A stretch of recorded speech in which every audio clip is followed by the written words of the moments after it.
যখন আমি চাকরি ছেড়ে দিয়ে ব্যবসা করার সিদ্ধান্ত নিই, আমাকে কেউ সাপোর্ট করেনি। কিন্তু আমি জানতাম আমি কী করব।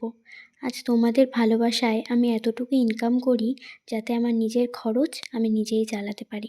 হ্যাঁ, চাকরি করলে যতটা ইনকাম করতাম ততটা হয়তো করতে পারবো না, কিন্তু আমি জানি একদিন ঠিক ভালো সময় আসবে। যাই হোক, লোকেদের কাজ ঘরের খেয়ে বনের মোষ তাড়ানো, আমাদের তাতে কিছুই করার নেই।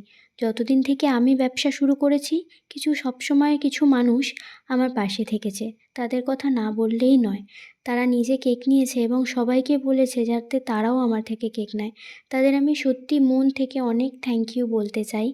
আজকের কেকটা আমার কলেজের একজন সিনিয়র দিদি অর্ডার করেছে। দোকানে তো অনেক কেক আছে, তাও সে আমার থেকেই কেকটা নিয়েছে। শুধু তাই নয়, যখন সে পেমেন্ট করে সে আমায় আরও 50 টাকা বেশি দেয়। এখানে টাকাটা ব্যাপার নয়, আমি নেব না বলায় সে বলে এটা তার ভালোবাসা। আচ্ছা, এত ভালো মানুষই কি আজকাল হয় তোমরাই বলো তো? সাথে দিতে এত ভালো রিভিউ দিল যে মনটাই ভরে গেল। কিছু মানুষ 10 টাকার জন্যেও বার্গেনিং করে, আবার কিছু কিছু মানুষ এমন আছে যারা নিজে থেকেই বেশি দেয়। সবটাই প্রকাশ করে তাদের আমার কাজের প্রতি ভালোবাসা, শ্রদ্ধা ও সম্মান। আজকের কেকটা কেমন লাগলো জানিও। খুব তাড়াতাড়ি দেখা হবে অন্য কোনো নতুন ভিডিওর সাথে। ততক্ষণের জন্য টাটা।